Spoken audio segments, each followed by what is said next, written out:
Doesn't this?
A lot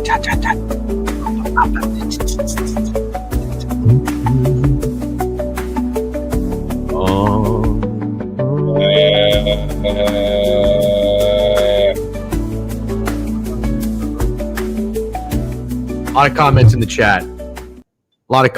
chat. What's everybody chatting about? Why is everybody so fucking chatty today?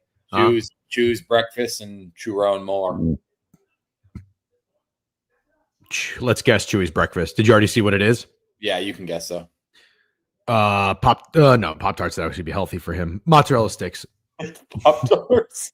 Is it really? Good job, Chewy. Good job.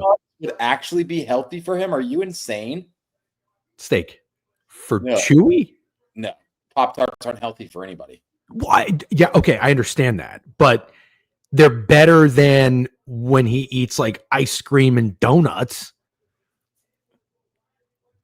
Come on, bro. Let's look at. Let me see the. I'm not. No. Come on, don't. I'm not saying Pop-Tarts are healthy at all. They're not healthy at all. It's a better alternative for breakfast. You don't think so? If someone was like really pretty much fucking candy. They're not good. Can you get in the camera for the love of God? 31 grams of sugar in one Pop-Tart. That doesn't surprise me at all. That's insane, bro. Okay, but do 5 scoops of ice cream and a donut. 5 scoops of ice cream, dude. You're just fucking two. Do two. What do you think? What do you think? I don't recall Chewy ever saying he had 2 scoops of ice cream and a donut for breakfast. Well, he didn't specify the amount of ice of Captain Crunch. A bowl of Captain Crunch would be interesting. Yeah. Captain Crunch with cantaloupe is essentially Pop-Tarts. That's funny. Look at that. They got protein. Exactly. See, Lepa Bear gets it. He gets it. I'm not saying it's healthy at all, but it's better than what half the shit Chewy eats. Anyways, we're not talking about fucking Chewy's breakfast. We got a great show lined up for you guys. I say that like we have production meetings. It's 10:34. I had to run a little late. Sorry. Corp call and we had to get Mojo out and fed, but we're Gucci. Steak. There's some things we have to talk about today. It's a fun Thursday. What's like an adjective that people use for Thursdays? Thirsty Thursdays? Yeah. What's a different one? Can you think of something with a T, like an adjective that's like fun and exciting? Tantalizing Thursday? Yeah, no, I don't like that. Okay. Need you to provide something though. I need you to say adjective to describe Sherrone Moore that starts with T. I don't know. Terrorist. Titty chasing Thursday. There it is. Yeah, so let's just get right into it. By the way, in all seriousness, before we got started, I saw there were 58 comments, so I just had to see what was going on there. Yeah, let's talk about Sherrone Moore. By the way, where's Coastal KC been? I hope Coastal at KC is all good. He was an OG back in the day. Very funny guy too. Yeah, we got to talk about Sherrone Moore. It's I can't say either of us are surprised that he didn't work out at Michigan, but certainly I don't know that we thought he was going to go out quite like this. This is in a way it's sad, but we're not going to be those guys. It's sad. I don't have any fucking sympathy for Sherrone Moore. You feel bad. The guy's got 3 kids and a wife, but he's a scumbag and he's a piece of shit. So I see some people retweeting and they're taking the high road, like Ari Weisserman, whoever this guy is. I don't know, good or bad, but he's like, I see people making jokes online, but this is really sad and serious. Fuck this guy. Fuck this guy. I'm tired of people being fucking loser scumbags, piece of shit, and we have to be all sensitive. No, you should shame the fuck out of this guy. So if anybody else is out there being a scumbag to their wife and kids, you know that this is what you're going to get. I'm not playing fucking patty cake with Sherrone Moore. All right. And then I want to get into Michigan being the real fucking problem here because they're not only scumbags, they're stupid as fuck. And where is Special K? Where is Kevin? Where is every fucking Michigan fan that told me, oh, we'll be fine. Sherrone's a fine hire. This guy couldn't have been more of a fucking doofus from the start. But I don't want to hog the microphone, Steak. What do you have to say about how everything unfolded? I feel good. Because I always knew, and you always knew, like, if there's ever something we got right, we all knew there was just something fucking wrong with this guy. Always. And fuck sympathy. Fuck sympathy. If you think if your first thought is seeing a guy have an affair on his wife 2 weeks before Christmas and his 3 kids, and your first thought is let's not be mean to him on the internet, you're a fucking loser too. Let's just be honest. Let's be as mean as fucking possible to these type of people on the internet. This is exactly what people should see happen to people who do this type of stuff. Fuck Sherrone Moore. I was told on TikTok I don't say his name right. I don't give a fuck if I say his name right. The guy's a cornball. The guy's a fucking loser. The guy's a shitty fucking football coach. I can't believe he didn't just get fired for being a shitty football coach. When I first saw he was fired, I was like, oh, that makes perfect sense. I didn't even need to hear about the scandal. I was shocked there had to be a scandal to fire Sherrone Moore. What the fuck? He sucks. Even if he was the nicest, best Christian, God-fearing man on earth, I still think he should have been fired because he's a dog shit football coach on top of all of it. I love everything you said. I'm so glad we are aligned on this, like just in lockstep with each other. And this is the problem I have too. Like when people are fathers and people are husbands, you know, like we do this thing where it's like, oh man, congratulations, dude. Like you just think of like, welcome to the club. That's what people think sometimes, where it's like, you're a family man. This shit means nothing to me from the start because I don't give a fuck if you got 1 kid, 3 kids, 30 kids. You can be a scumbag piece of shit. So no, I don't think, oh my God, this is getting sad. This is getting this. Fuck this guy and fuck people like this. And what's going on here? That girl really said, I want Sherrone. Yeah, look, I got to tell you. Think about it, man. I got to tell you. And look, first and foremost, if you're sensitive, you should stop watching. You should stop watching. I'm not going to say anything. We're not going to say anything that's going to get us canceled, in my opinion. But I want to go a little Alex Jones on you here for a second, Steak. Yeah. Sherrone Moore was Steak's best word. Yeah, that was really funny. We're talking about a school that had an ex-Marine get in disguise and go on the sideline of another team. We're talking about a school that literally had a Marine that dedicated his life to steal play calls to benefit that football team. Do you know how much money this girl just saved Michigan?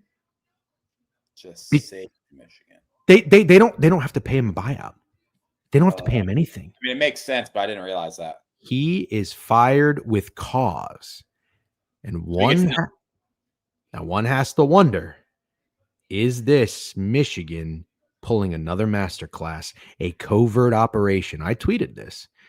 And I don't know what you guys want to think about this. I like to think outside the box. Now, I'm not saying every conspiracy is true, but I also am not like, I'm not going to just take the first option and answer that any corporate stiff gives me and be like, oh, okay, well, that'll be it. No, you live in a fucking bubble. You live in La La Land. Good for you. I envy that. But listen, man, money talks. College football is a dirty business. Dirty. And I'm just wondering, is this all some part of a plan for Michigan to get this guy out of here? Now, that's also giving them too much credit. Way too much credit. You want to talk about a real scumbag thing Michigan did? That's quite obvious here. They knew about this, Steak. Michigan knew about this. And they let a bunch of kids sign letters of intent to play football there. Yeah, it's absolutely insane. It's not good. It's not good. Oh, his buyout was only $13 million. Okay, that's not a whole lot. Okay, well, here's what I was going to tell you. I find this to be really, really interesting. You paying attention? Yeah. All right. So I've been doing my research on this as much as I can from last night to this morning. I'm literally even watching Get Up. I never watch Get Up. I never watch ESPN. I hate this show. I hate this network. But Josh Pate was on there. Taylor Lewan and Will Compton. By the way, I've decided I'm not really a Taylor Lewan guy.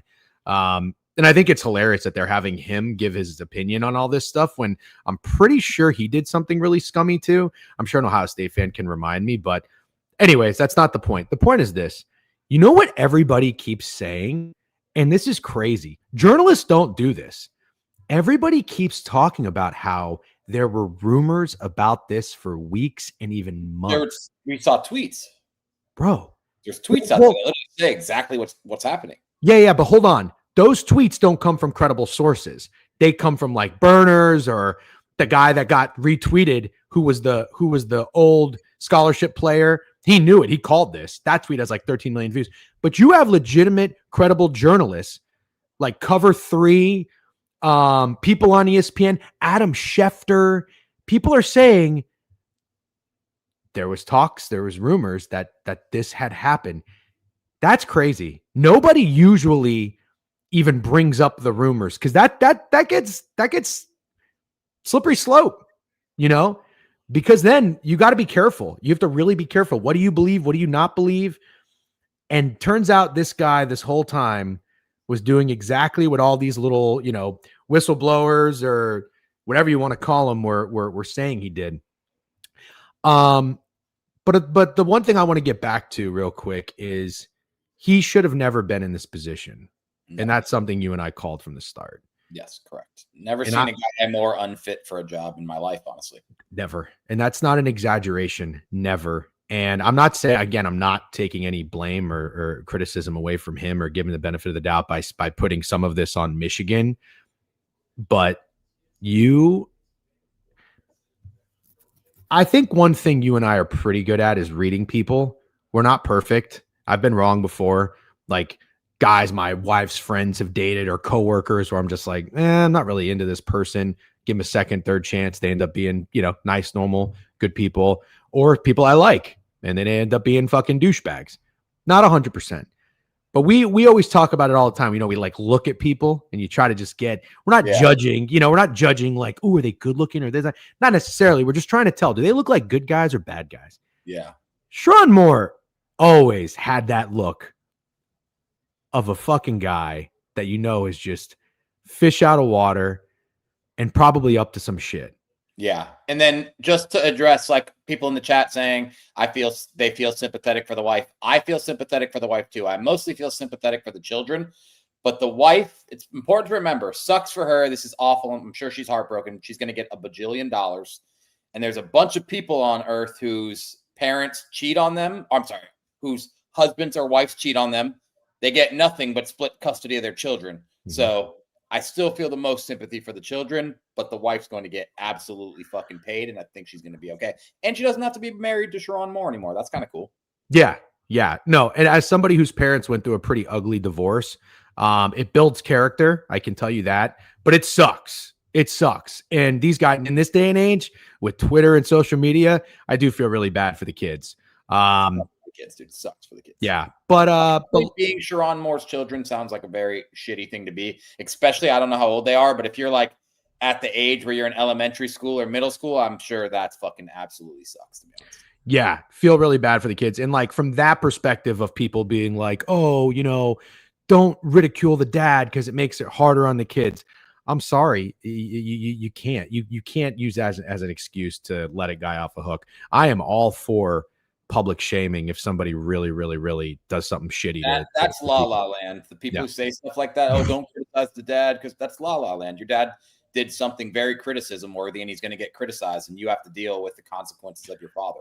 Yeah, that's true. How do we know that she's not a horrible human, not to be that guy? Yeah, but like that's the part where I'm not going to speculate. I'm not going to speculate on the wife, but no, this guy sucks. And he just, you could just look at the guy and you think to yourself, how does he get hired? How does a school like Michigan say this is going to be the guy that coaches our football? It was the theatrics on the sideline at Penn State, man. I think that did it, dude. He just looked like the guy who was ready to just fucking fall on the sword and be such a Michigan guy. I really don't think he would have had the job if it wasn't for the crybaby speech against Penn State. It's the only memorable thing I can recall about Sherrone Moore's tenure at Michigan, obviously besides this scandal. That's crazy because I'm not against getting emotional, and fuck, I'm not even against like crying. Like I've told you, I didn't even care. Caleb Williams is crying, like covering himself up with his parent. I didn't care about that. Doesn't make me think less of anybody. But that to me was such a turnoff. I love you, coach. It was bad. It was awful. And you had Kevin here. I don't know where Kev is. He's probably hiding. Kev's sitting this one out. Kev's sitting this one out. He should. Kev has great takes. Love him. His worst take was defending Sherrone Moore. Oh, awful. Dude, awful. You want to hear this? This is fucking Fat Girls. Let's see what he has to say. Don't say anything that gets canceled. Go ahead. You guys are talking about Sherrone fucking Moore, and this guy mentions Caleb out of nowhere. Like, dude, he hates him. It's every fucking show. I'm done watching this shit, man. Fuck you, Dijon. Okay, thank you, Fat Girl. I knew I had to answer that. I did mention Caleb. I didn't even realize you mentioned Caleb. I got to be honest. I might tune you out a little bit when it comes to Caleb. Okay, but hold on. That was very funny, Fat Girls, by the way. That was very funny. Hold on a second. That's me defending Caleb, though. Don't you want I don't that? even recall. What did you say about Caleb? We're talking about, just so you understand, I'll take it from the top. Sherrone Moore crying.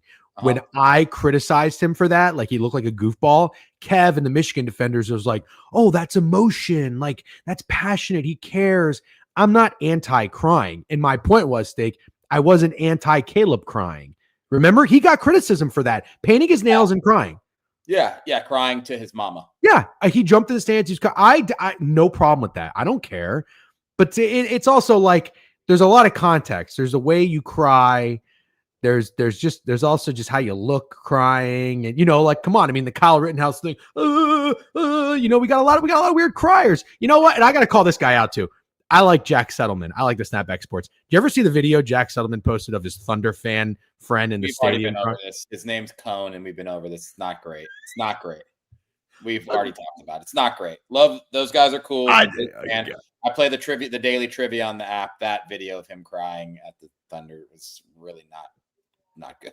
and hey, I got no problem if you're a Thunder fan and you cry, you get your emotional, you see team, but like, there's just I'm sorry, there's right and wrong ways to go about it, in my opinion. And I mean, it's just this is not a judgment-free zone. It's if you put yourself out there and you put a video of yourself crying on the internet, or you cry in front of a camera, you're going to get judged occasionally. But crazy, you just randomly toss Kyle Rittenhouse in there. Holy shit! I did, yeah. Well, I mean, that's like a very famous cry. That's a very famous cry. That was in court or something.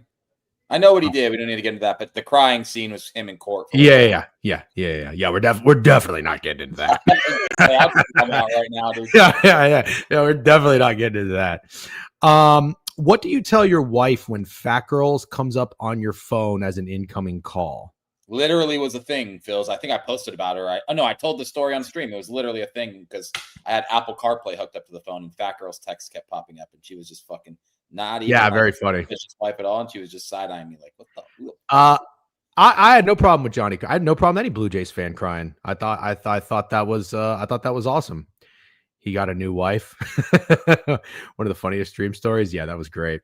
Authorities are actively investigating. They are just as confused as sure. Yep. All right, now let's have this happen to Raheem Morris, and the two worst coaches in all of sports will be canned. Yeah, no kidding. Remember when the Vernon Davis cry? No, I don't. Yes. Was that like a game winning? What was the Vernon Davis cry? Was that the game winning touchdown or something? I remember the Nick Sirianni cry. Oh no, a Sean Moreno cry. That's a good one. The Sean Moreno cry was during the anthem, right? Yeah, I don't remember Vernon Davis. Vernon Davis retirement. I'm thinking of the game. I'm thinking wrong. Then no, I don't remember the Vernon Davis cry. The whole situation stinks. This isn't the first time a coach had an affair, and it won't be the last, but it's really convenient for Michigan. Jimmy, that's my tinfoil hat. This is brilliant by Michigan, and I think they knew exactly what they were doing. And to cover something up like this, wait till after the it's not signing day. Signing day is, I think, January 2nd. I think. Oh no, they signed, but there's a transfer portal that opens or something like that. So the recruits that just signed can still transfer, but they waited conveniently. Now, Stick, let's talk about the next thing. They need a new coach. And I tweeted this. Josh Pate. I love Josh Pate. Do you like Josh Pate? Of course. I feel like he's somewhat universally liked as a guy who knows ball, knows college football. And I don't agree with all his takes. I think sometimes he has really terrible takes, but for the most part, I really like the guy. Sorry. But he was like, they were asking him on Get Up. They were like, what do you think Michigan's next coach is? And he said, well, it's really unfortunate. I think their next coach just signed a contract a couple days ago at Penn State. And I'm just, look, I'm not saying this is Sherrone Moore 2.0. I am nowhere near as out on Matt Campbell. No. Sherrone Moore never had zero business. He should have been a fucking ball boy at most. But correct. Matt Campbell can coach. I'm not saying Matt Campbell can't coach. We've talked about this, and you did your coach rankings on Twitter, which I thought were really good. And you're right. Like, some guys are just meant for certain jobs. And I just don't think Matt Campbell is a big boy school coach. And again, I said this about Penn State. Maybe Penn State is not a big boy school like I think it is. Maybe it's not a Michigan, Ohio State, a LSU. Like, maybe it's not. Maybe it's more of a Wisconsin, and I got shit for that, but that's fine. I just can't believe I'm hearing Matt Campbell would have been the guy for Michigan. Like, that does not get me jazzed up. So anyways, let's see if we're wrong about this one.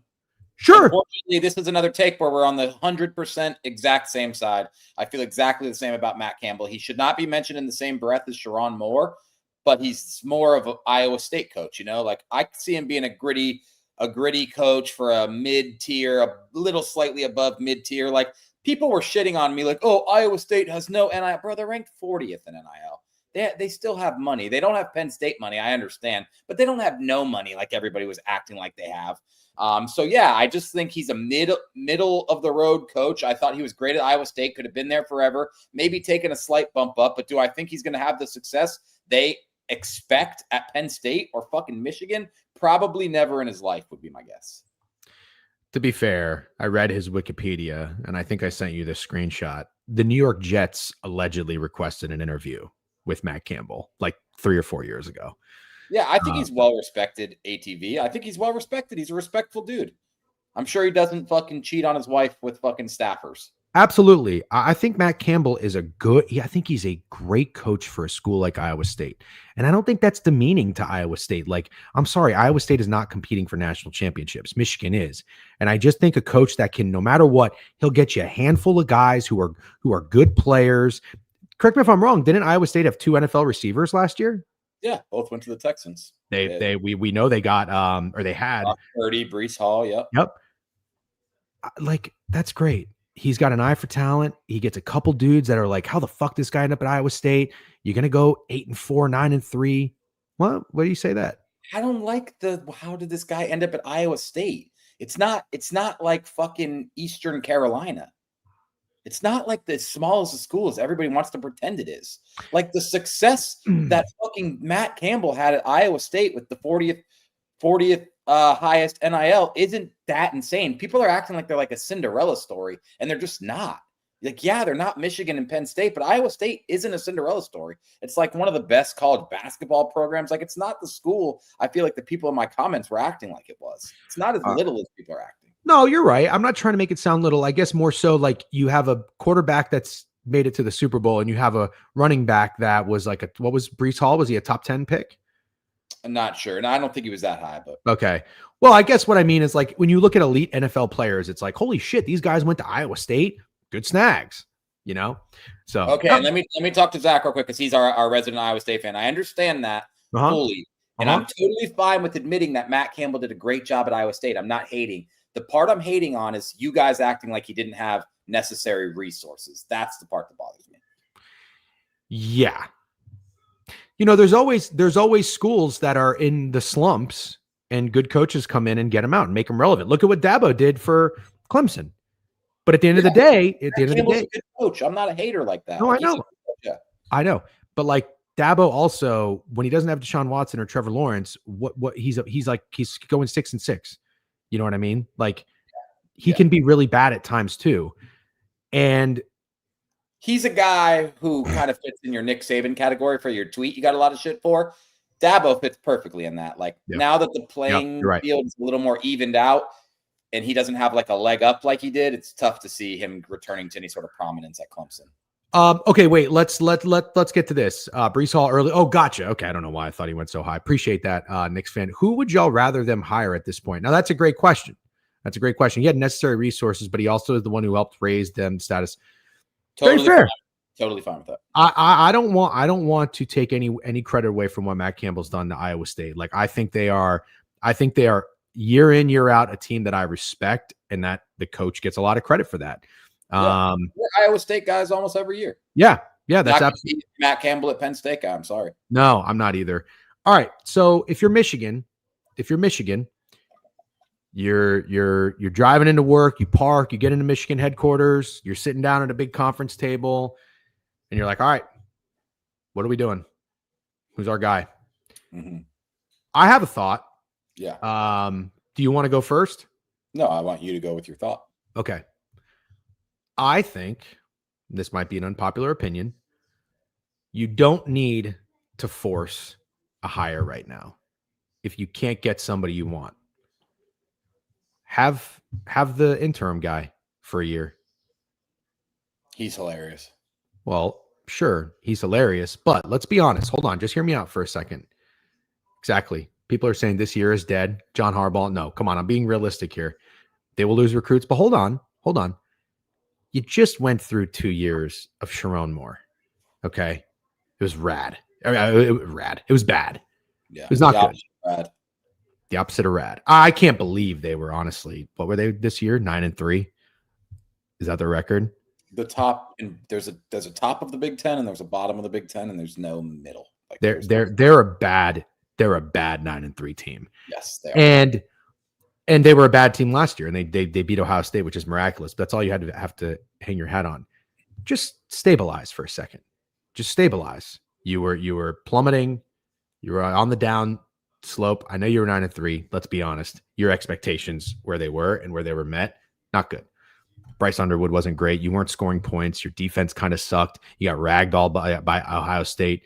But just stabilize for a year. You don't have to force a fucking Jed Fish. You don't have to force what's the other guy that they keep talking about? Kalen DeBoer is discussed. Jeff Brom. Oh, Jeff Brom. I like Jeff Brom. You don't have to force a Jeff Brom right now. If they were to get Kalen DeBoer, if they were able to pull that off, sure, go ahead. But like outside of that, go with this fucking Biff guy. Have some fun. See what happens. You lose recruits. So what? So what? Let's be honest. Who was this Michigan team even recruiting? Did you watch them play? They had fucking nobody. And I looked at go ahead.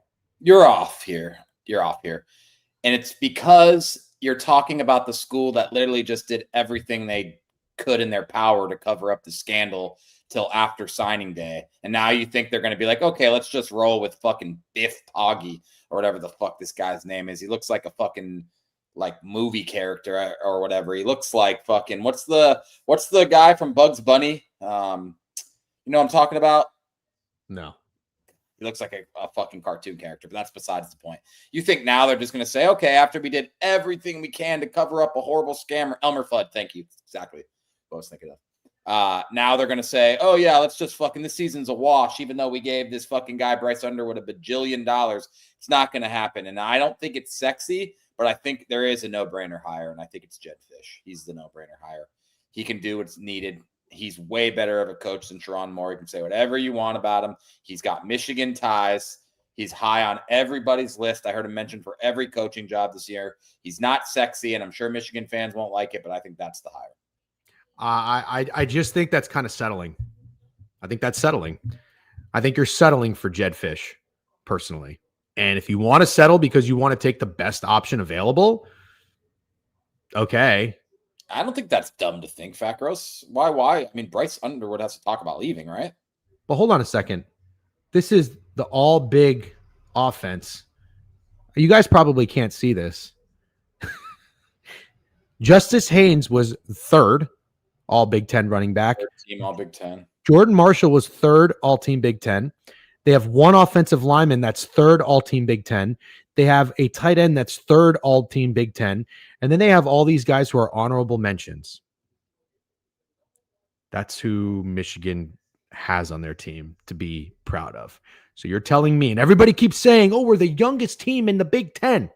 Bro, you're not, this isn't the Orlando Magic. You're not fucking, this is college football with a transfer portal and NIL deals. What does that matter? You got a shelf life of 2 years to make it work. What does that matter? Yeah, but if all those guys come back, it's not crazy to think they could be a lot better. Good question, Greg Hazel. Okay. If you're going to settle, why not just settle for the guy that you have there, the Biff dude who came in, filled in. But hold on a second. Do you hear what we're saying? You are saying Michigan. We just watched Michigan hire Sherrone Moore after he filled in for 4 games. That's exactly why you can't do this, because you already did. It's just for a year. It's just for a year. Can't happen, bro. Can't happen. Won't happen. Take a look at the guy. Put him up on the screen, man. Put him up on the screen. He's fucking. You're just gonna make me. You're just gonna make me want it even more. Wabbits, dude. He's gonna give the worst interviews you've ever heard. Seems like a real nice fucking dude. Honestly, maybe I'd like to grab a beer with him, but I'm a weird guy.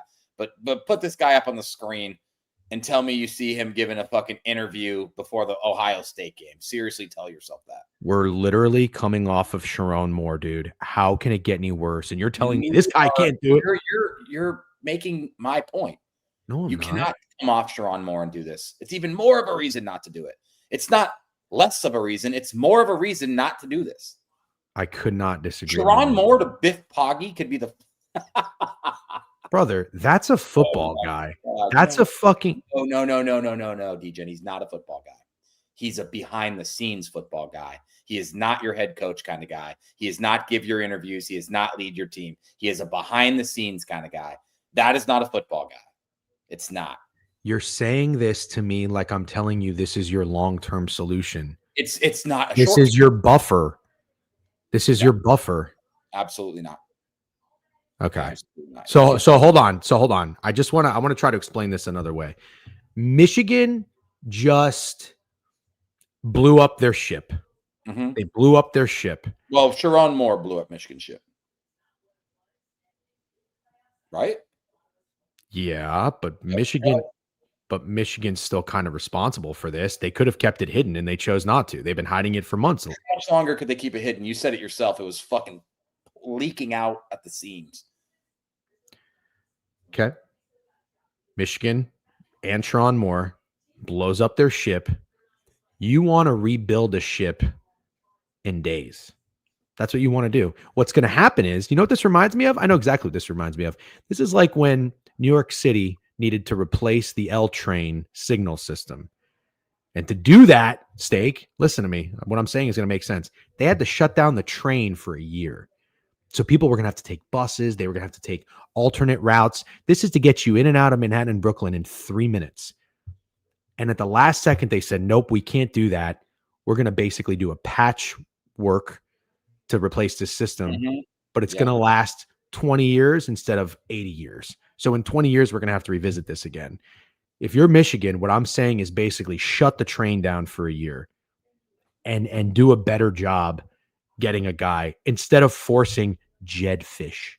Yeah, can't shut the train down for a year. You're basically saying Michigan blew up the ship and now here's this funny guy to hang out in the wreckage for a year. Guys, stop this. Please stop this. Nobody is listening to me. I know, but I am listening to you and I still think you're wrong. Okay, that's fine if you think I'm wrong, but stop saying he's not a football coach. I'm not saying hire the guy long term. And you're talking about coming off of Sherrone Moore, dude. They just had what is worse than that? What is worse? You can have a lawn chair do a better job. And I'm not exaggerating. Yeah, I'm not with you. Sorry. I don't think you can go. This can be your answer. It could be, I don't think he'll coach a game at the university. But you guys are not realizing that we're in unprecedented times and they just missed out on the coaching cycle. What was Biff Poggi's job before? I have no idea. What does it matter? It matters. Okay, but you just missed out on the coaching cycle because of this. You did this you sacrificed missing out on all the coaching options. A few strings, dude. You got to pull a few strings. They'll figure it out. And I don't think Jed Fish is as much of a settle as you think. Come on, man. Seriously? You're that high on Jed Fish? In this position, yeah, I think it's amazing that he's left and he has Michigan ties and he's a very fucking respected and good coach. Yes. I think Jed Fish is a good coach too, but I'm going to call you out. You can't have your Matt Campbell take, but be all in on Jed Fish to be the guy for Michigan. Jed Fish is a great guy for Washington, dude. Yeah, I'll take Jed Fish over Matt Campbell. Yeah. Yeah. Yeah.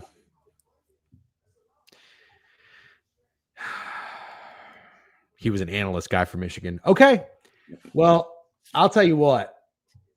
If you were Michigan, though, then we'll move on from this because we do have the NFL board to review. Sorry for the late start, guys. Who is the dream hire right now? You could have anybody. Is it DeBoer? Is it an NFL guy? Is it Daboll? Or I like Dillingham. Gruden is funny, but I feel like that's just a joke every time. Do I think I would love to see Gruden coach the University of Michigan? Absolutely. I think that'd be amazing. And that's all I can really think of. Daboll. Yeah, I guess I like Daboll for Penn State. I have to like Daboll for Michigan too. Do you I keep forgetting about this guy, and I don't know if that's going to happen, but I keep forgetting Jesse Minter, the dude who's now the DC at for the Chargers. I've seen his name mentioned. Oh no, I heard this. He can't go back because he's tied to Harbaugh. Got it. Okay. Yeah. So just before we move on from Jed Fish and your guys' take on this being the solution, can you tell me what do you think his record is as a coach? He's coached 64 games. Where did he coach before Washington? So he was, oh, come on. You don't even know that? He was at Arizona. Arizona. Yeah. Okay. I know he wasn't great there, 500. So I'll say 64 games. He was 38-26. He's 31-33. Oof. But he did have his first year at Arizona was 1-11. Then he went 5-7. Then he went 10-3. Good job. Yeah. Good job. 100%. Good job. 6-7 at Washington, 8-4 the next year. Okay, he's improving. But again, this feels Matt Campbell-ish. This feels almost even James Franklin-ish. Like, these guys are good. He's got a really, really small sample size. I just can't believe you think that this is what Michigan should do and rush in and take Jed Fish. I can't. Yeah. You're advocating. You're not, dude. You're not. That's not what I'm doing. I'm saying Michigan. I know what you're advocating for. I don't agree, but buffer. I'm also fine with being wrong about Jed Fish being the guy, but I'm not going to settle for being wrong that Biff Poggi can't coach a football season at the University of Michigan. Here's a great question. Great question. Who are you waiting for? Guys, you don't know who's going to be available next year. Did anybody think Lane Kiffin was going to be up for a job? Did anybody think, Brian Kelly, I know his seat was hot and everything, but you don't know what's going to happen. You don't know whose seat's going to get hot. You don't know who's going to be out the door. You don't know who's going to want to go elsewhere. That's my whole point. You could have a whole new, fresh set of options.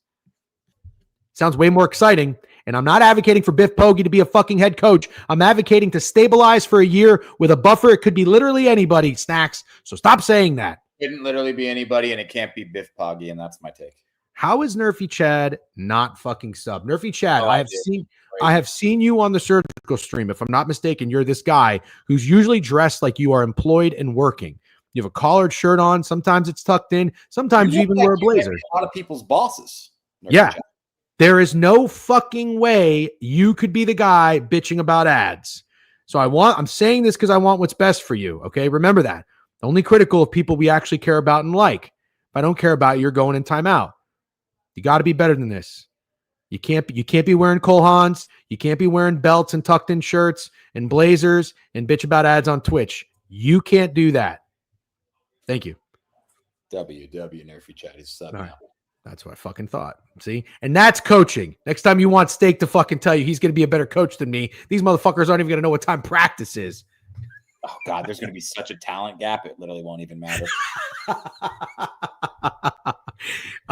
Yeah, by the way, nice jersey. Who is that? It's Mike Bibby. People in the chat were saying I seem like a Mike Bibby guy. Can confirm. Absolutely a Mike Bibby guy. Yes. Hold on. Insurance. Also, it's a wacky questions like how much of the building but there is info usually from. Okay, hold on 1 second. Sorry.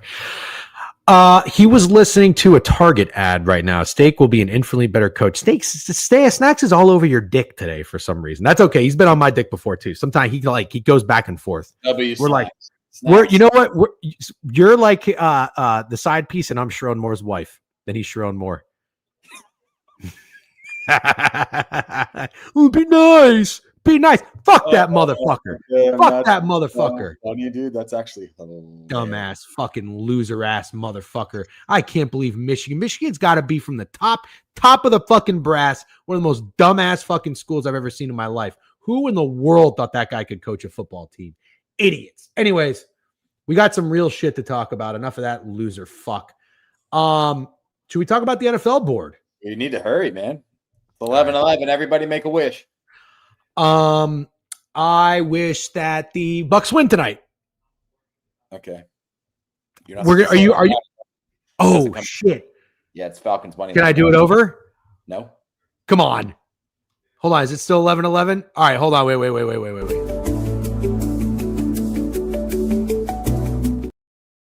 It's the last thing we needed right now. Let's get in the fucking.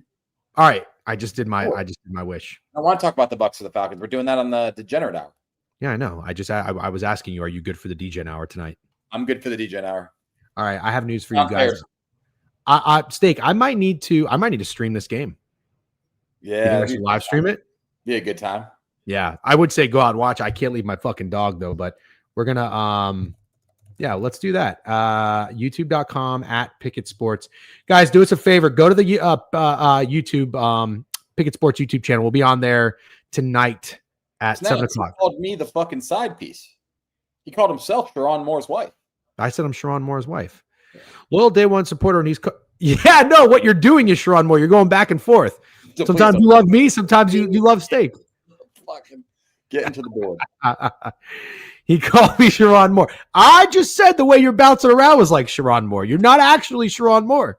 He's a little fucked up. I can't deny. If we don't move on, I'm going to lose my mind. We are running out of time. All right. Murphy Chad subbed. ND is soft as fuck. Don't even get me started. I'm getting pick it up. I'm getting the tabs up. We will talk Bucks Falcons tonight. And I might fucking hammer Tampa. I just might do it. All right. Week 15. God damn, we're running out of football, guys. Cherish it. Even though I'm losing my ass every Saturday and Sunday, cherish talking about it because pretty soon we're going to have fucking spring training, baseball, and NBA to talk about. Well, I guess we got college basketball too, which is kind of fun. And NHL, we will respect the ice. All right, Steak. First game up on the Sunday, December 14th slate of week 15 is the Cleveland Browns at the 9-4 Chicago. Believe it or not, they are still in the good graces of the average person, the average bettor, because they fought hard in Green Bay. Bears. Total of this game is 39. I'm going to set the stage for you for a second, okay? Faded the Browns last week. Titans were the best bet. Shout out. Thank you. It got sweaty because the Titans are a really terrible team, but not only that, Shedeur Sanders played an unbelievable game. Steak, did you know that in that game, the most rushing yards and most passing yards were had? Who had Tony Pollard? Jesus Christ. I knew 80-1 and 100-1. About Shedeur, I did not realize that Tony Pollard had the most rushing yards. That's crazy. That's his first good game of the year. Yeah. What I said about that is it didn't matter who Cleveland played. You can't lay points with Shedeur Sanders.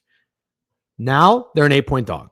This is where you can bet on Shedeur Sanders. This is where you can bet on the Cleveland Browns. And frankly, Steak, again, I'm going to tell you, it has nothing to do with who their opponent is. It's kind of a zigzag theory because I know fat girls and all the Chicago Bears, oh, there goes DJ to get fade the Bears. Wow. I kind of just want to bet on the Browns this week, man. They did not come through as a favorite last week. Now they're an 8-point dog. I just think this is long-term how you need to bet on the NFL. And I like the Browns with the points. What about you? So I agree with you. And there's sort of a reasoning for it. And it's actually no disrespect to the Chicago Bears at all, who I think are good. And I made a tweet during the Packers game. I said, I want to make sure I remember to tweet this regardless of how the game ends, so I can remember I said this. The Bears are a good football team. Their offensive line's awesome. Their running game is awesome. The coach is awesome. I'm not a Caleb hater. The wide receiver room is concerning with the fact that now Adunze's hurt. DJ Moore kind of disappears. Looks like Zacchaeus is hurt. Burden is obviously explosive, but we don't know what we got there yet. And the tight end play seems inconsistent too. Obviously, a couple big games from Colston Loveland, but no consistency. So the Bears have not had a game like this in a while. They played at Minnesota. And obviously, you know how that game was. I think the Vikings were favored in that game. Who cares? They won. Big, gritty win. Then they played Pittsburgh in Chicago, another gritty win where I think they're like 2.5-point favorites. Then it's Black Friday or whatever day that Eagles game was where they're 7.5-point favorites and they lose. And then they go to Lambeau, 6.5-point favorites. And, bro, they're in it till the end. I mean, Caleb throws a pick in the end zone to tie the game. They were every bit of in that game the entire time. Impressive performance. But the last time they had a game like this was actually the November 9th game against the Giants. I don't know if you remember that game, but they didn't cover, barely won. It's not Jackson Dart's fucking got it's not like not covering against the Giants or Jackson Dart is bad. I feel like Broncos didn't cover against them. Lions didn't cover against them. Lots of teams don't cover against the Giants. I'm not hating on them. I'm just saying I could see this game being similar to that game where the Bears score 20, Browns score 17. I just don't think they cover. And I see a lot of people mentioning in the chat, negative 20 degrees feels insane. Negative 20 degrees. That's what the feels like is going to be? I think it says, 10 degrees at Soldier Field, and it feels like negative 20. Can you play football in that? It's literally, I saw a tweet that said it should be illegal to play football in that. Then I started to think it was kind of funny. Who would people want to fade more in this weather? Shedeur Sanders or Caleb Williams? In this weather. And I understand I got shit last time for saying the Bears weren't. Oh, yeah, you're wrong. I know Caleb is a paint your nails California guy, but he's played football in Chicago outside for 2 years. So that even more backs up my point. But Shedeur Sanders is a starting quarterback for the Browns now. It's not warm in fucking Cleveland. They don't have a dome either. But he like literally just got there. Just got there. So more people would want to fade Shedeur would be my answer. Yeah. You did agree with that or disagree with that? I can't tell what point you're making. More people would want to fade Shedeur. I like the Browns, and I think a lot of people would feel the way Colin Tone just said, because Tony Pollard, literally, who hasn't had a good game all year, just led the league in rushing against this fucking Browns defense, to think that DeAndre Swift and Kyle Monangai go absolutely insane. Yeah. I love Kyle Monangai, dude. I'd like to give the Browns brass. Do I have to credit Ryan Poles? I guess I do have to credit Ryan Poles. No, Colin Tone. We're fake sharp for sure. Yeah, we were the fake sharps. We actually literally might rebrand as the fake sharps. Yeah. I here are the picket splits. Quinshad Judkins, the most popular touchdown scorer. Plus 120. Oh, he's getting in. He's getting in. It'll probably be a Colston Loveland game. Yeah. I like the Browns with the points. I think this is probably a low scoring game. Do I think that the Bears are gonna slip up? Do I think that the Bears are gonna play a bad game? Not necessarily. I respect them. I respect Ben Johnson. Play a conservative, eat the clock game, and I don't think it's gonna be flashy. Yep. By the way, do we believe in look aheads or do we not believe in look aheads? Are they playing the Packers again? Oh, they are, buddy. Yeah, they are. Yeah, sure. I believe that. I believe in sandwiches. This game sandwiched in between two Packers games. And right before the hardest stretch, the end of their schedule. This is a map play. Where is fucking Greg? Greg has been asleep at the goddamn wheel. I'll take over for Greg. This is a map play. You go at Philly. After you play you play the Steelers, you play at Philly on a short week, then you go to Green Bay. To end your schedule, you got Green Bay at San Francisco and the Lions. You got 2 divisional games and the last 3 at home, massive, massive games. You think you're going home and you're getting up for fucking Shedeur Sanders and the Browns? Okay, you ever heard of the Dolphin, by the way? Heard of the Dolphin is? Do you know what the Dolphin is? I like that. Yeah, do you know what it is? It's a dolphin noise. What do you mean? No. It means something like a rusty trombone or a blumpkin. Oh no, nothing. All right. I don't want to say it because it's kind of inappropriate. Maybe some people know what it is. I'll tell you. Okay, yeah, I'll tell you off camera. It's very funny though. Anyways, back to sandwiches. This is the sandwich spot of a lifetime. This is a look ahead spot of a lifetime. It's the Cleveland Browns. Probably going to be my best bet. Sorry, Fat Girls, and sorry, Chicago. Yes. Love my guy. All right, next game. Okay. Let's move on. By the way, thank you everybody tuning in to Twitch. Aloha Bets with a sub bang. Adam's got picks with a sub bang. Unction Unite. Love that. Nerfy Chad. Appreciate you. Joey Dumps 5 stream streak. 5 streams. Fuck you doing 6 days ago, huh? Next game up. Baltimore and Cincinnati. Good one here. Real good one here. Something's really, really, really, really wrong with Lamar Jackson. These Baltimore Ravens, even though they ripped off 5 straight wins, or maybe it's 4 straight wins. They're back to 6-7, playing the Bengals. The Bengals, we've seen it. I don't know if you guys have, but just to make sure, Joe Burrow's had an interview that's a little strange. Kind of feels like people are talking about, is he all in? Is he not all in? I love Joe Burrow. He seems like an interesting dude, maybe a little introverted, thinks more about life than football. But he's done enough for me to respect the shit out of him. If he were to retire tomorrow and pull an Andrew Luck, I wouldn't really care. But he seems like maybe he's getting some Cincinnati Bengal fatigue. Yeah, and that's what I think needs to be discussed, is that this fucking terrible ownership that won't fucking spend any money on defensive players or an offensive line going to get them absolutely fucking murdered. It's like, it's a little pussy, like I listened to Joe Burrow say that. I'm like, okay, you're a little bit of a pussy. You've been paid hundreds of millions of dollars. Oh, I see what you're saying. Fine, whatever. But also it's like, I understand where you're coming from as well. Yeah, there probably gets to a point where you get kind of complacent in this life of comfortable, from a financial standpoint. You're comfortable and then you're probably like, playing for the Bengals is so bad. Maybe I'd rather just have a fucking minimum wage job. Yeah. Like maybe I'll take a 1-bedroom apartment where my rent's like fucking $350 a month in the middle of Ohio and just not have to play quarterback for the Cincinnati Bengals every Sunday. That might be a trade-off. But anyways, nevertheless, the Ravens are 2.5-point favorites. Total's 51.5. What do you think about this game? I think that it's the time to like have these discussions like every week with Lamar Jackson. You see him and you say like, wow, that doesn't look like Lamar Jackson at all. And they win these 4 games in a row. It's like you got JJ McCarthy. You didn't look all that good there. Then you got Shedeur Sanders in his first start. You didn't look all that good there. Then you got the New York Jets and you didn't look all that good there. And people are saying, but this is what the Ravens do. They're going to fucking win these games and win this division, just like everybody said they were when they were 2-5 or whatever they were. But like, for example, I bet Snacks would tell you that he doesn't think this Ravens team looks anything like Ravens teams that pass. And Lamar Jackson does not look like Lamar Jackson. So then they go to Cincinnati and they don't just lose. I'm sorry. They don't go to Cincinnati. They play Cincinnati at home. They don't just lose as 7.5-point favorites. They get absolutely destroyed. And then they lose to the Steelers when the Steelers are looking awful. Mm-hmm. And once again, he just looked off. He had one of the worst interceptions we've ever seen him throw, and he doesn't look like himself. So how do I go back to this one and say, after everything I've watched with my eyeballs, and bet on the Ravens again? Like, I don't know how you bet on the Ravens at all. So you like the Ravens? No, I don't like the Ravens. I don't Okay. like the Ravens. I really don't. But you don't like the Bengals? Nah. I think 51.5 is too high of a fucking total. Ravens haven't gotten there in forever, dude. And the Bengals don't get there that much either. I know it's 39-34 against the Bills, but it's a wacky game. Joe Burrow had that crazy pick 6. Best Bills probably offensive outing in a while. Wacky game. They didn't go over in that first game with Baltimore. And I just think it's a fucking really high total. Like, these aren't the same teams. It's not the same Ravens to have this total in the 50s.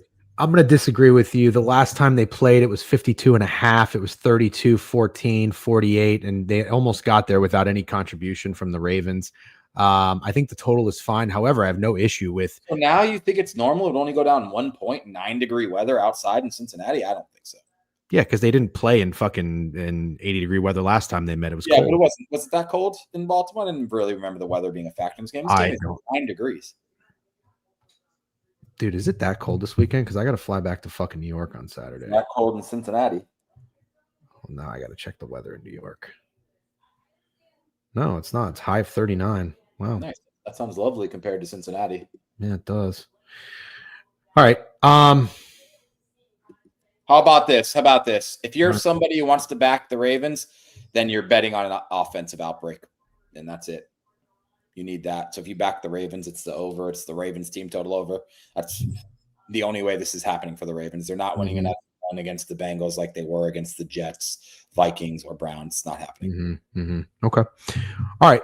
I'm good with that. Let's move on to the next game. The Chargers and the Chiefs. I'll just tell you exactly what I'm thinking as soon as I look at this. 6 is too much.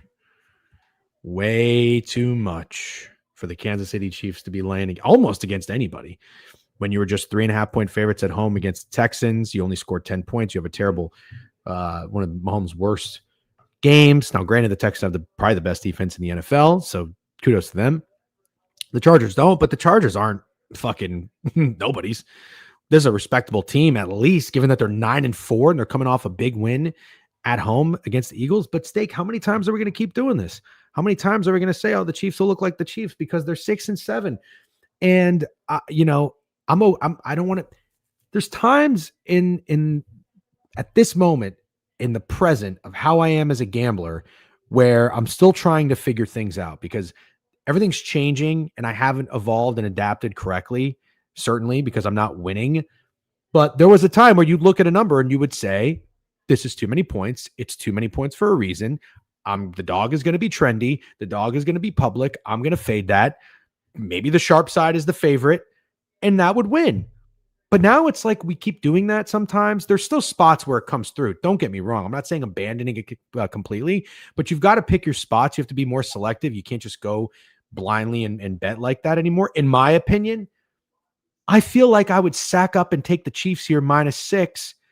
And then I look up and it's fucking 14-10 Chargers with 3 minutes left. And I'm like, why did I do this to myself? I'm glad you said 14-10 Chargers with 3 minutes left and not in the first half, because that's where I'm actually going with this. I don't think there's going to be very many points. Mm-hmm. To me, Pat Mahomes and the Chiefs fit in the Lamar Jackson category we were just talking about. They've lost 4 out of 5 games. They're 0-5 against the spread in their last 5. They don't look good. He doesn't look good. He's coming off one of his worst performances ever. I'm pretty sure in that last game they lost Wanya Morris. They already lost the rookie Josh Simmons. And Jawan Taylor is questionable. Even though he sucks, he might be one of the worst offensive linemen in the NFL. He's still a starting offensive lineman. So now you're looking at being without 3 of your starting offensive linemen. And what do we know about the Chargers? They're without all their offensive linemen too. They have bag boys playing offensive line at this point. And look how bad Herbert looked last week.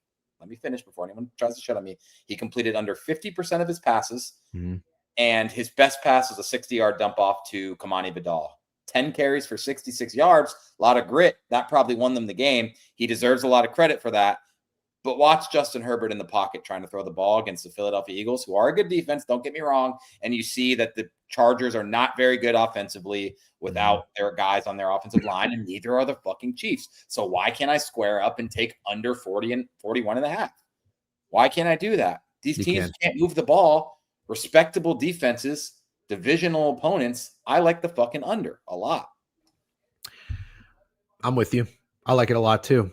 The Chargers just had their last road game was against Jacksonville, and you faded them, and they scored 6 points. And now I'm looking. The Chargers are 3-2 on the road, but they're 1-4 ATS on the road.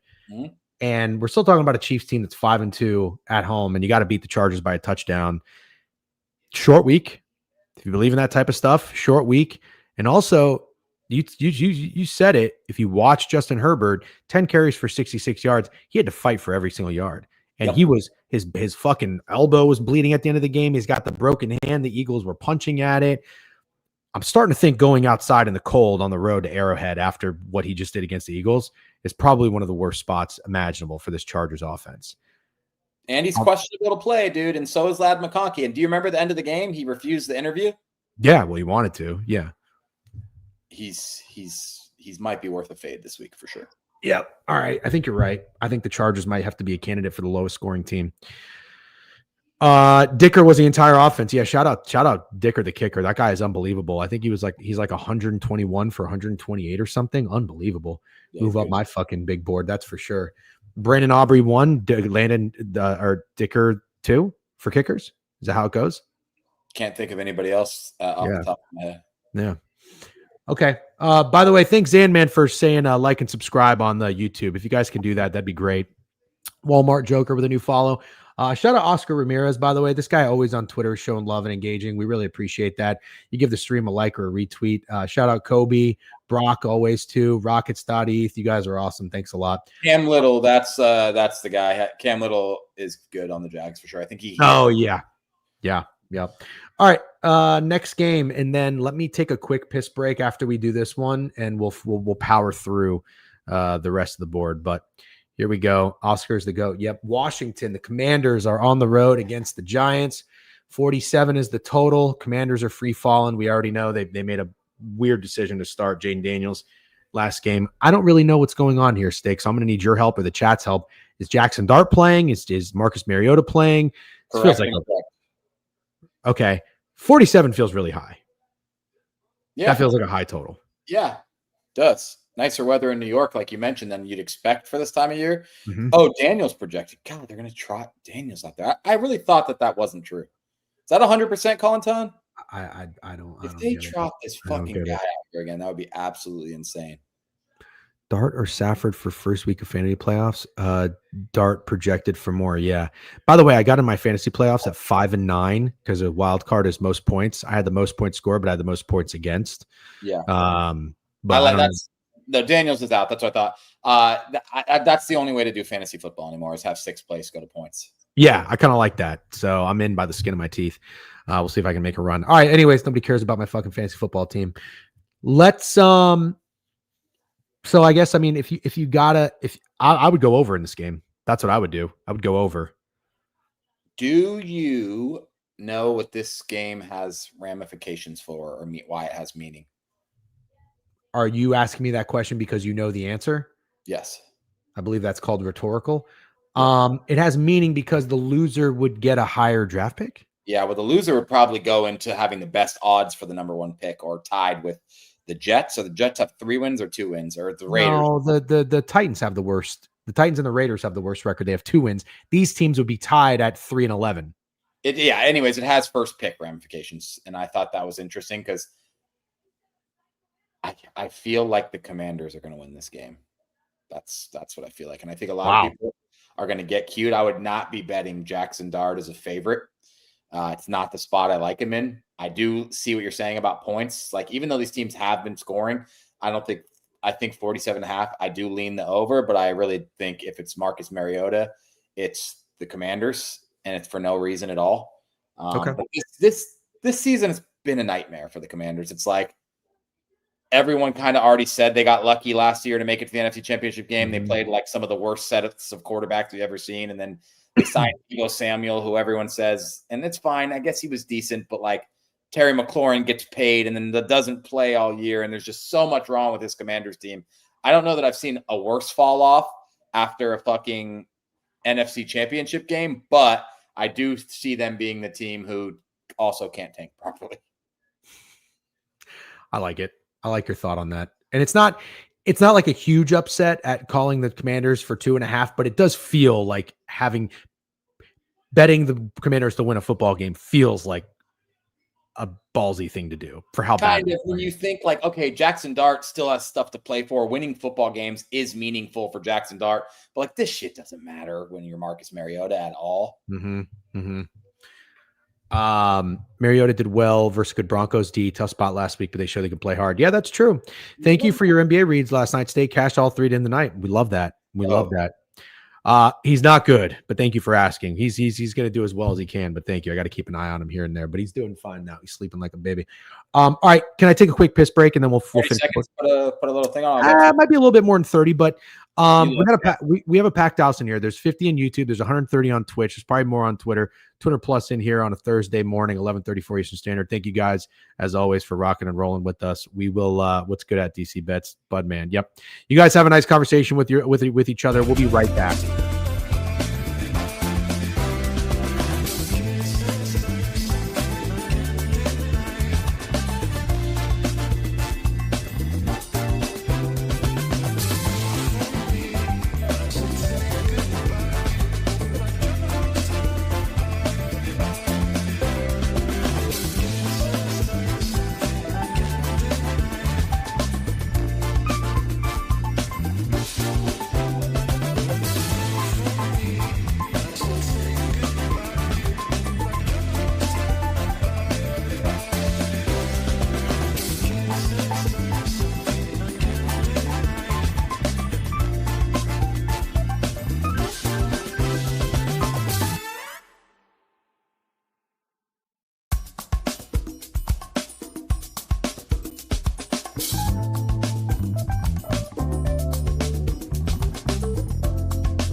Bada bing, bada boom, bada bing, bing, boom. Bum, bum. It really is a good funky tune. I'm so glad everybody likes it. I feel like it's the one thing we can all. Kind of rides, dude. What's that? It used to annoy me, the song, and it's like grown on me. It's like one of those kind of songs. Wow, you used to not like the song? That's fucking crazy. First, all right. I'm like, why can't we play music like everyone else does? Oh, because I know you say the copyright thing, but Ramble always plays music. Well, they're not on YouTube. Yeah, I think they are. Oh, then you might be right. You might be right, actually. Well, if you do it on YouTube, it just your video doesn't monetize, so we're gonna miss out on the fucking 75 cents. But that shit adds up, you know. Yeah. I can't afford that right now. It's fine. It's kind of sad. DJN can't hold his pee for an hour. What do you want me to do, man? I had 3 cups of coffee and a fucking glass and a half of water. But I know you're right. I think it runs in the family. Anyways, here's a game I'd like to talk about. Okay. Tell me, Steak. Tell me. The Eagles don't look like the most obvious smash spot ever. ever. And it might be. I'm torn. It really might be. It might be. The Eagles could be fucking 15.5. Who wants to take the 2-11 Raiders outdoors in Philly in December when the Eagles are coming off of, what is this? Is this 3 straight losses? I don't think anybody wants to take Philly, dude, with this many points. I don't know. They're minus 12.5. Can Philly score 12.5 points? Against the Raiders? I know. I'm torn. I'm not fully against you, but I'm torn. See, Richie? See what Richie's saying? This is what I think people are saying. Philly isn't covering 2 TDs against my local high school team. And, you know, Kenny Pickett starting this game? Kenny Pickett, dude. Kenny P. Tiny Hands P, or whatever they call him. Wow, I guess I'm way wrong here. I mean, my first thought was I want to fade the absolute fucking shit out of the Raiders. That is initially what I wanted to do. But then I was like, who's going to bet LA in this spot? You're telling me people are scared with the Raiders? Dude, that's crazy. Yeah, but let me also say this. I think there'll be some news that not everybody will pay attention to, but you should pay attention to. If Landon Dickerson and Lane Johnson both play, I will probably sack up and take the Eagles. Oh, brother, I'll tell you right now, I'll take Saquon Barkley over 200 rushing yards. Yeah, something's off about Saquon. I'm done directly betting him. I'll say that. I know he went over last week. It was all because of one rush, but yeah, he looks a little off. Yeah, he just had an inspired team against him too. I think with the Raiders, part of the reason I bet on RJ Harvey rushing yards last week was because this defense. Why does this defense want to go tackle anybody? Like, seriously, what are you playing for? I'm 100% with you. And they also can't. They're horrible. Yeah, they're bad. Their interior D-line sucks. Their linebackers suck. They're a disaster outside of Max Crosby. They're an absolute disaster. So, yeah, I don't think the Raiders. I want to take any running back playing the Raiders down this stretch. And like I said, I did it already, so I'm going to put my money in my mouth. Let's probably just do it again. But I'm with you. Yep. Okay, so total 38. So you like Philly? I mean, I like Philly too. Until I was getting nervous, where it's like, oh no, is this going to be one of those ones where not a single soul is on the Raiders? Yeah, you know, I probably will be taking Philly. Okay. All right. I'm good with that.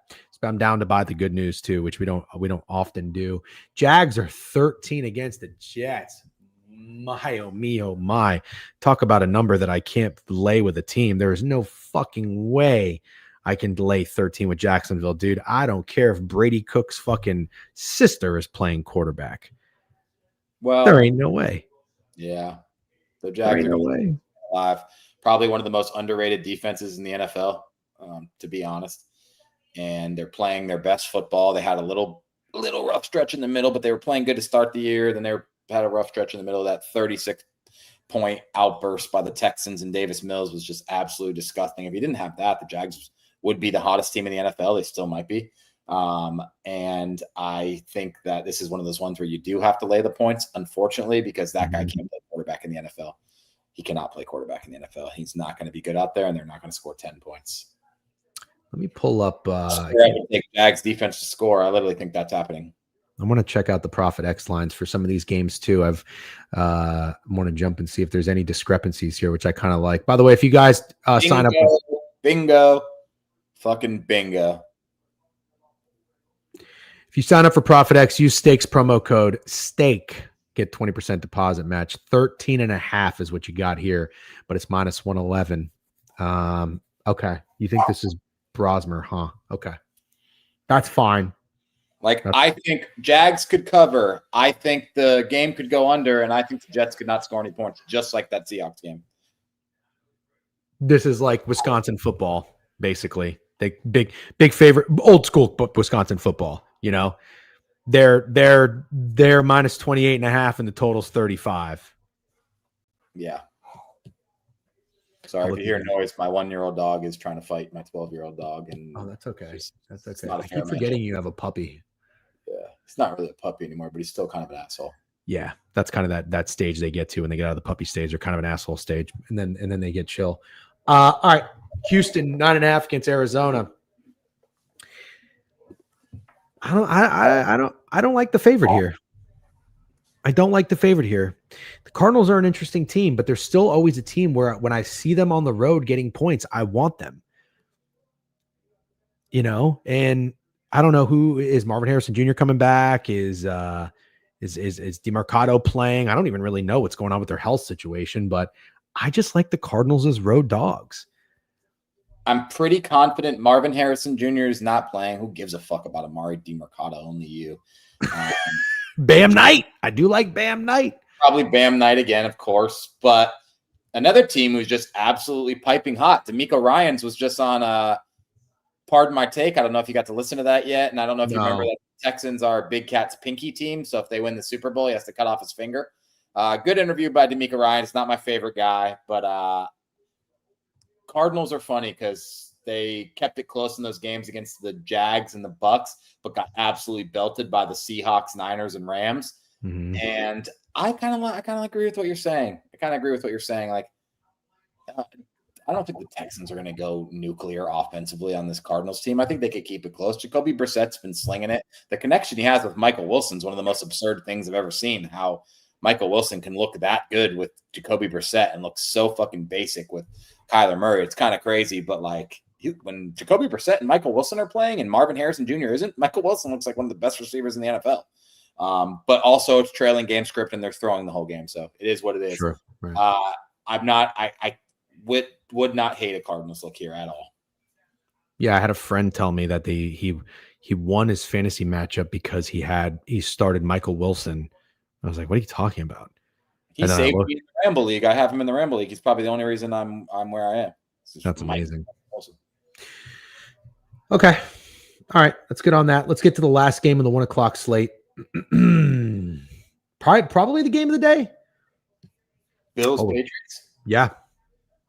Yeah. Game of the probably day. The game of the fucking day. Patriots are a 1-point dog. Let's see what Prophet X has to say about this. Yeah. 1-point dog. Total 49.5 here. I'll tell you what I'm thinking. And it's not an uncommon opinion because I tend to do this. By divisional opponent. Yeah, exactly. Yeah. So I tend to do this. Shout out Phil Zutley if Phil Zutley is in here, but he'll remember back to the Allen Robinson game where the Rams season debut against the Bills. I was like, ooh, Allen Robinson's going to be my guy for a player prop. And then you look around on Twitter later, everybody's on Allen Robinson. What does he do? I don't even think he had a catch. But start to get these opinions on teams, just like how I did about the Ravens, where I was like, ooh, maybe I want to buy low on the Ravens or 20 to 1 in the Super Bowl. And I tell you, you're like, yeah, everybody's talking about that. I'm like, what? I look around and I'm like, oh yeah, I do remember people saying they can win the division. I didn't know anybody was talking about the Super Bowl. Well, that's kind of how I feel about the Bills. And the reason I feel that about the Bills is steak. Remember when we were at the bar this past weekend? And I think Drew asked us, he was like, who do you trust in the AFC? I didn't have a good answer. You didn't have a good answer. And that's where it hit me. It's like, bro, if it's not Josh Allen's year this year, when the fuck will it be? I'm starting to buy into the Bills. And I still don't even know that I really think they're that good. But Josh Allen is that good. James Cook is that good. I don't love their defense. I don't love Sean McDermott. I don't love their fucking tight ends or their receivers. But I think I'm just falling in love with like Josh Allen and it being so wide open. If I want to buy into the Bills, I have to buy into them being revenge and splitting with the Patriots on the road. So how do I not take the Bills here if that's how I feel? But also tell me, are you hearing this too? Is that what everybody's starting to think? Sure. It's funny to think because that the number 1 seed will probably be the Broncos and the Patriots, and then the Jags will have a home playoff game, and the AFC is so hilarious this year. Lamar might not make it. He also might be there. Obviously, the Ravens aren't eliminated. The Chiefs, are a long shot to make the playoffs. So you're thinking like, okay, so Josh Allen can get in these playoffs as a wild card, and he has to get past Drake May, Bo Nix, Trevor Lawrence, and this version of Lamar Jackson, or maybe Aaron Rodgers. I don't fucking know. But the problem is this is not the best Bills team we've seen. It's nowhere near. It's if you had to rank the last 6 Bills teams, is this 5 or 6? 4th. Yeah, probably. Yeah. It's just funny to think about that way. I'm not in the business. I'm not in the business anymore of fading Drake May, Mike Vrabel, or this New England Patriots team. I think it sucks that Will Campbell's on the IR, but overall, I'm in love with this team. I'm in love with this quarterback. I already said when we were talking about the Patriots that I thought they would struggle early in the season. And then once all the new defensive acquisitions got going, that they would be really good towards the end of the season. And I absolutely think that this is just a spot where I have to go against you. I think Bills are going to be a popular pick in this game. You do. Revenge spot since they lost to them at home. Tighten up that division. Make it fun down the stretch. Mm-hmm. I just like the fucking Patriots, man. I really, really like the Patriots. Kind of a shame this is a 1 o'clock game, don't you think? I think it sounds like an awesome 1 o'clock game. You do? Yeah. And we got Broncos and Lions, Rams at 4. It's a good day of football, dude. No, I understand. But when there's Vikings, how do they not flex that out of Sunday night? That's my whole point. You want to watch the Patriots Bills when there's 8 other football games on? I'd rather have that be. I get what you're saying. But yeah, I get what you're saying. All right. Well, I get what you mean. Yeah, I get what you mean. I lean Buffalo here, but I'm not going to go against you. Total's 49.5. The first meeting, I believe, did go under. If you believe in that kind of thing of a little, zigzag. I'll stop saying zigzag. I'm going to abuse it. All right, we're in the 4 o'clock slate. Rams 6-point favorites at home against Detroit. As much as I love the Lions, they are my Super Bowl pick this year. I can admit that they have some flaws. And, I like the 6. I really do. I like the 6 with Detroit. I think that looks like an appealing number. There's 6 on Profit X as well. Total is 55. Good God. But man, dude, this defense has some problems. And I know they're injured. And I know every Lions fan will be quick to tell you that everybody's fucking injured. Except the Rams. I guess the Rams aren't injured, but the Rams are rolling. Can the Rams slip up? Can they stub their toe? Yeah. Could they do it against a team like the Lions? Maybe. But this is one of those ones where if I see Detroit catching 6 points anywhere, that's where my money would go. But at the same time, like, why would anybody fade the Rams right now? They look like the best team in the NFL. Yeah, they lost to the Panthers 2 weeks ago. I don't want to forget that. Oh, you're right. I'm sorry. And the Lions are probably coming off. Is that their best performance against the Cowboys? 44 points. I mean, they were. No, the Bears. Remember they scored like 50? Yeah, kind of. That when's the last time the Lions been getting 6 points? Seems like it's been a couple years. That's kind of my point. If I see them getting 6, I want the Lions getting 6. See, it's got to be 2-3 years. Has to be. It's either disrespect for the Lions or it's respect for the Rams. I think this is a DGen ARB spot, dude. That's what I think. I think it's the Lions money line or the Rams by 20. And I don't think there's a middle of that. I really genuinely believe that statement. And I might even pull a U and test that theory. Come on down. Steaky ARB. Okay. Steak does arbitrage. Yep. I'm gonna do it one time. You're gonna have a fucking blast. What was the spread when the Lions went to Baltimore? Do you remember? I'm gonna look it up. So don't 3.5. 4.5. 4.5. RB steak sandwich. Perfect. RB steak nugget. Yeah, you guys get it. 5. Yep. At KC, 2.5. At Philly, 2.5. So at Green Bay, 1.5. Respect for the Rams. Mm-hmm. Mm-hmm. Wow, You know what? We don't do this very often. I do wish, and maybe it does, and I don't know how to read it, but I wish Pickett showed the opener. It shows line movement, but I just can't read it. I'm going to go real quick to Wager Talk because I have to see what this opened. Does anybody know? Oh, well, here you go. I think it opened 4.5. Opened 4.5. It's up to 6. So the Sharps love the Rams here. Do you see what the total opened at? 50.5. 50.5. It's up 5 points. Oh my God.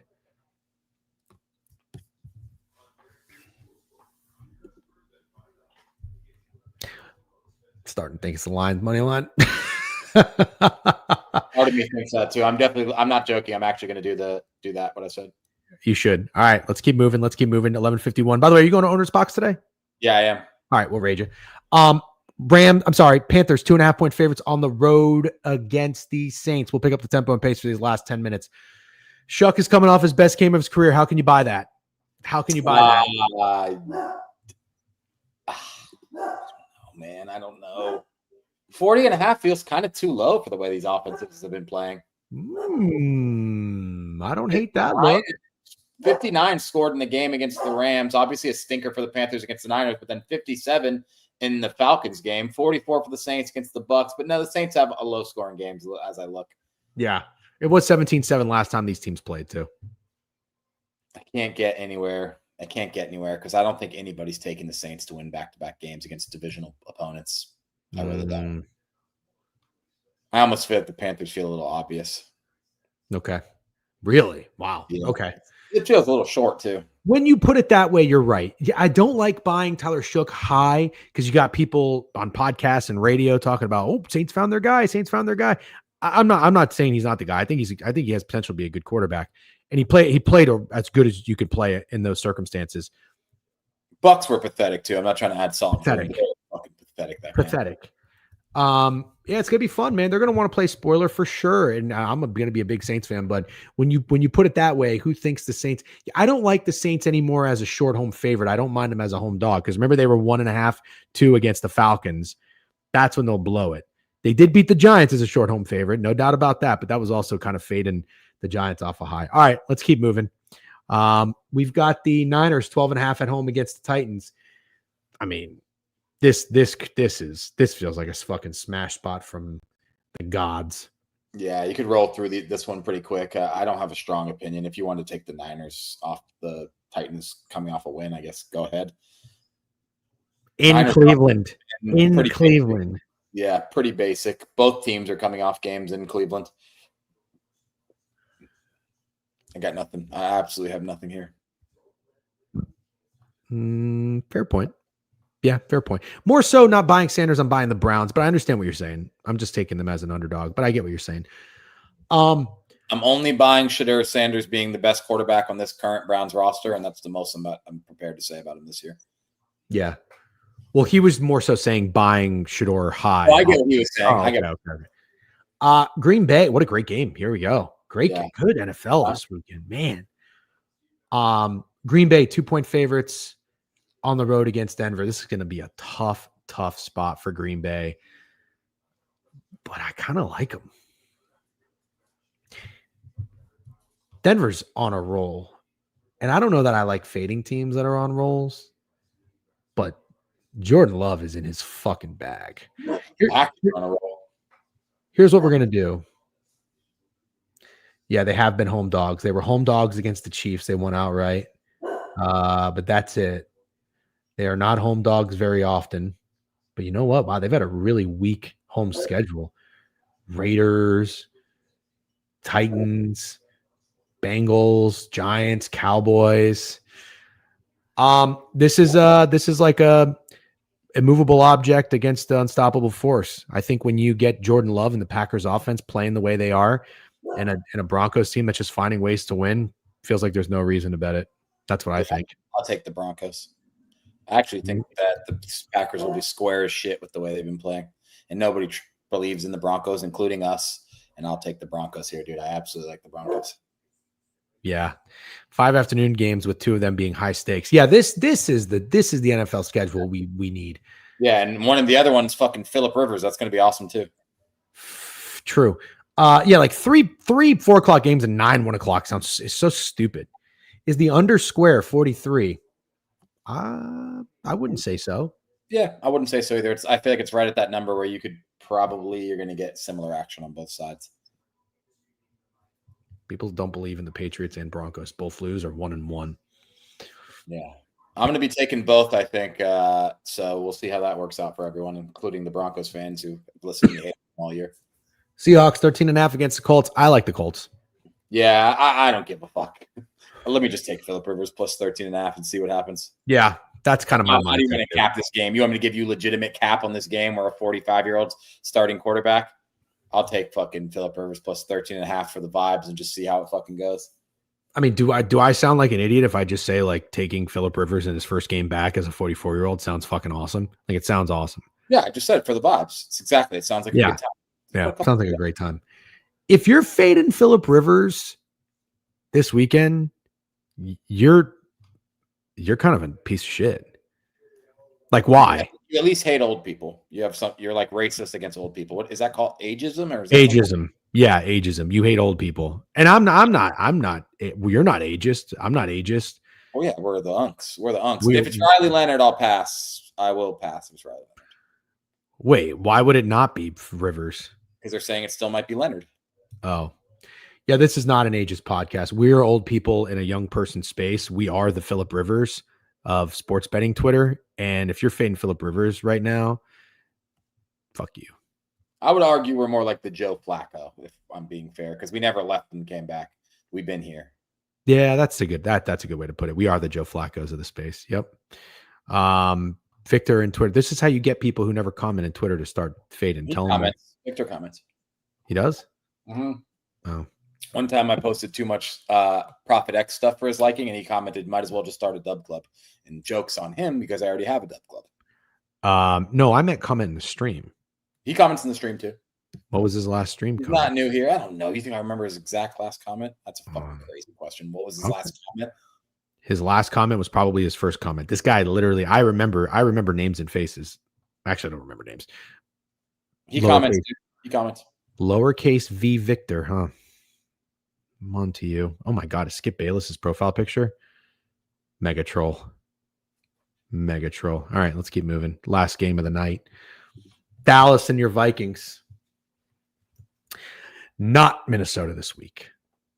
But I don't know that it's Dallas either. 5.5 is a big number, dude.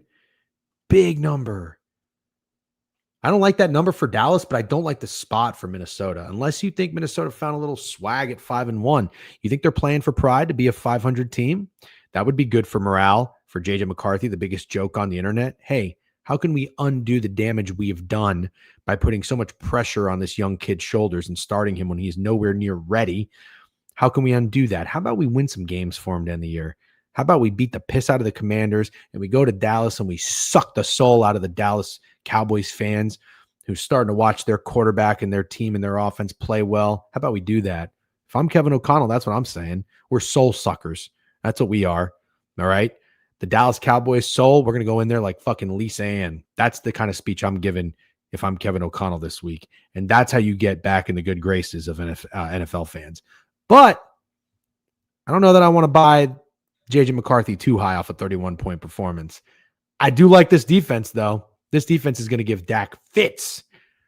CeeDee Lamb playing? The defense is going to suck the soul. There's so many times you said things that I should have said pause that I just didn't because I just want to let you. You're not 15 years old. But yeah, I mean, now you're over the top with the sucking the soul thing. I've been telling you this for weeks, but the Minnesota Vikings defense is very, very good. Fuck you. I've been telling you for fucking weeks, and you put your head in the pillow and didn't want to listen to me when I said they were going to destroy the Commanders. Pillow? Yeah, in the pillow. You were like, I don't want to watch the Vikings play football. I was like, bro, your defense is great. How many times I got to tell you they forced the Lions to punt 5 straight times? How many times you talking about the Vikings defense? You abandoned this team when you told me to pick a side. Abandoned. I definitely abandoned this team. The last week was JJ McCarthy's best game, 129.2 passer rating. Looked pretty good. Now we're passer rating guys, huh? What is his QBR? I didn't look because I'm not a QBR guy. I've always been a passer rating guy. I want to be clear. I don't even know who you are anymore. Honestly, you just whoever you want to be. What did I say when I said you blended in? Oh, an octopus, and you hated that. I don't know which tentacle I'm getting. I don't like octopuses. Yeah, I get it. You think I like you right now doing this? Octopusy. What do you call it? Multiple octopus. Octopi? Is it octopi? Yeah. I don't know. I don't even like that. I don't even like. I'm not a fucking marine biologist. Hold on a second. No, we don't need to Google it. It's octopi. Anyways, that's not what I'm Googling. I'm Googling your quarterback's fucking QBR because that's what I'm. It's 75.1 last game. If you want to compare that to Jaden Daniels, it was 11.1. That's really good. Good job. Very good QBR. Yep, good for sure. Anyways, the Vikings aren't playing to get a higher draft pick. They are trying to win games and get fucking JJ McCarthy this experience. The Cowboys defense is improved, but still not very good. You saw that last week. They gave up 44 points to the Detroit Lions. And somebody said it in the chat already, but I could see Dak getting fucked with by this Flores defensive scheme. So I'm fine if you want to take the Vikings with the points. I don't see any reason to do that at all, but fine if you wanted to. I do not think it's the over, Tim Delaney. I think it's the under. I don't think you're going to get a JJ McCarthy quarterback that's going to put up points on the road in Dallas. And I think this Minnesota Vikings defense is playing really well. I think they're going to give Dak fits. All right, it's 12:01. Steak. Let's do a super duper quick recap for the people. They love recap. Shout out Snowman. Cleveland, Chicago. Cleveland, Chicago. Give me the Browns. Give me the Browns. Bengals, Ravens. Bengals, Ravens. If you like the Bengals, if you like the Ravens, I think you like them to score points. That's the only way they do anything. I like the over. Chiefs, Chargers. Under. Love the under. Love it too. Like the Chargers team total under, even specifically. Commanders, Giants. I love this over. I like the Commanders. Eagles, Raiders. I like the Eagles. Okay. Jags, Jets. I think the Jets might not score.